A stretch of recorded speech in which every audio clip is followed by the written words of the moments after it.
Hello, hello, hello, hello. All right, world. How you guys doing? Just trying to straighten this thing up. Going live this morning, Monday morning, the first Monday of the new year. I hope you're doing well.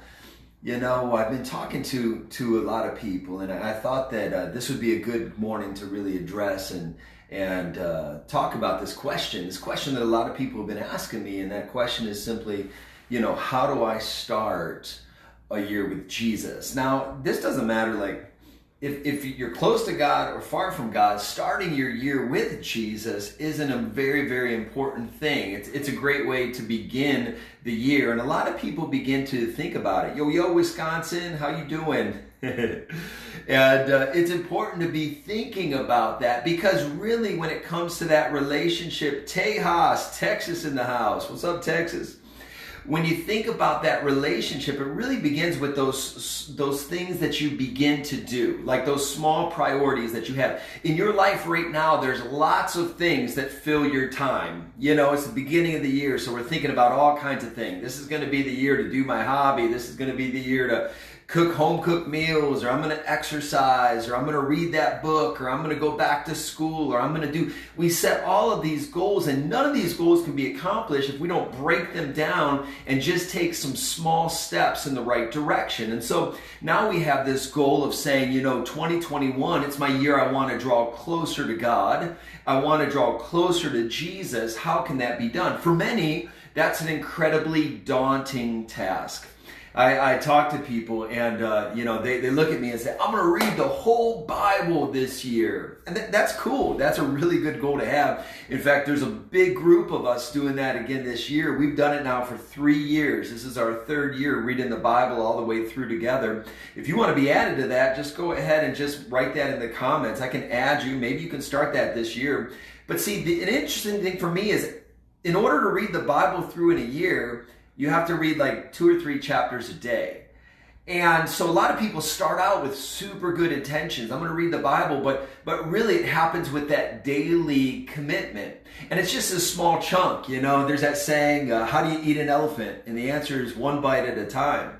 And how do you read the Bible? 1 word at a time, or 1 chapter at a time, or 1 book at a time. I mean, that's how it starts to happen. And so you can set these goals. You can have these big goals for your life. But my question is, how can we break them down? If we were to take this big goal that we have, how could we bring it down into something that's really doable? Something that you could add into your schedule. Something that's not going to take you 3 hours, but maybe something that's going to take you 10 minutes. Because you can find 10 minutes. If you really wanted to, you can find 10 minutes in your day. So how can you do that? So what are some things that you could do? Now, we already talked about 1. I want to draw closer to Jesus. I should read the Bible. If you're a Christian, that word literally means Christ-like. And it's interesting for me because a lot of people may be a Christian, but you don't know how Jesus lived. And if we're called to be Christ-like, then maybe it'd be good to see, how did Jesus live? What did Jesus teach? So maybe for you, it's starting in the New Testament and starting to read the words of Jesus, to allow those words to come into your life, to change your behavior and change the way that you're living in 2021. Just an idea. I mean, if you haven't done it yet, I want to encourage you to do that. But what are some other things other than that? A second one that always comes up is, I'm going to pray. This is my year of prayer. I'm going to pray. That's great. I think you should pray. The problem happens when you set your goal that you're going to pray for 1.5 hours every day. And you haven't prayed for the last 10 years. That's going to be difficult for you to maintain, man. You're going to be doing really good for those first 5 minutes, but especially if you do it early in the morning, it's not going to end well. You're just going to get some more sleep. So let's bring it back down and say, okay, I'm not 90 minutes, but maybe I'm going to set a timer, and I'm going to put it down for 5 minutes. I'm going to spend some time in prayer. Maybe you start there. I'm not saying that's where you're going to be the rest of your life, but maybe you start from that place right there. You say, I'm going to start here in prayer. So we got reading the Word, that's good. Prayer, that's good. Now here's one you may not have thought about, and that's hanging out with people. And you hear that and you're like, what the heck? I hang out with people all the time. Okay, hanging out with people on purpose. hanging out with people that you know love Jesus too. Maybe getting involved in a group. We got a thing, where at the Place Church it's called life groups where people get plugged in. But maybe you find a group. Maybe you create it. If you can't find it, create it. A group of people. We're going to read this book together. We're going to read this book in the Bible together. We're going to do this thing together. Something like that. You bring these like-minded people around you. And another thing happens when you do that. It becomes not just about you, because now it becomes about something greater than you. Now, here's what happens when you include other people. It helps hold you accountable. Yeah, other people will help hold you accountable. Just the knowledge that you're going to have to show up on this day, or this person's counting on you, or this person read these chapters and they're looking forward to discussing it with you, just that in and of itself is going to help to hold you accountable. So finding people to do this journey with. And so we take this big goal, we break it down into small steps. Now, we already talked about, okay, I'm going to go ahead and I'm going to read the Bible, or I'm going to pray, or I'm going to get people around me. Well, maybe for some of us, maybe it's we find that group of people in a faith body, in a faith community, finding a group of individuals. Now this is important. I want to pause here for a minute, because you may be watching this and you may have been burnt at church. A lot of people that I talk to, they've been burnt at church. Bad things have happened to them at church. They have bad examples, bad experiences. And I'm going to be honest with you, I too also have had bad experiences at church. So I get it. Now the funny part is I'm a pastor.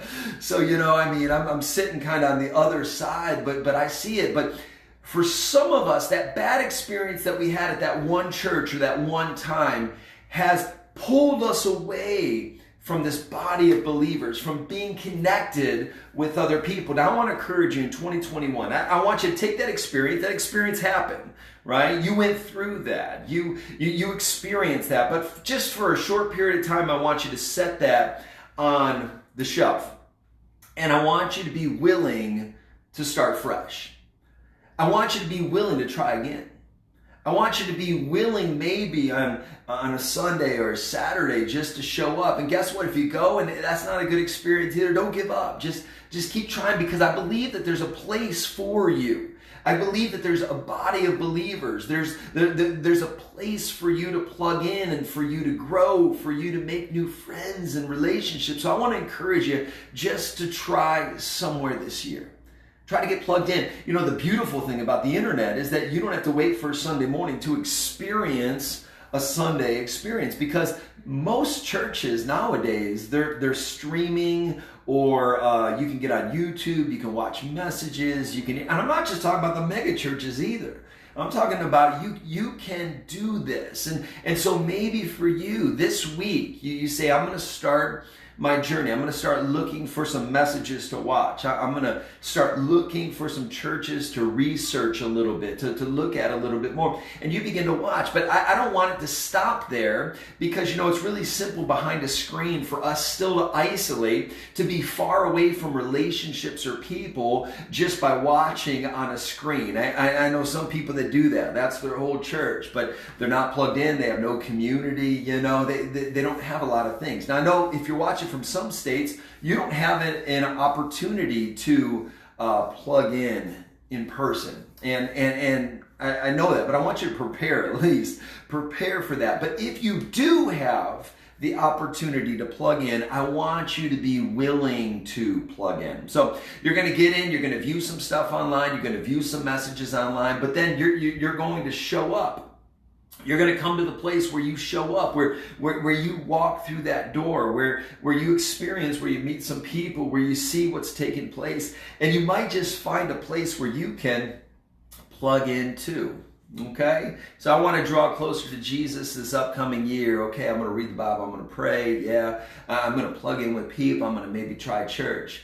And here's the last thing that I want you to consider. And, I kind of talked about the obvious ones, because these are the ones that everyone goes to.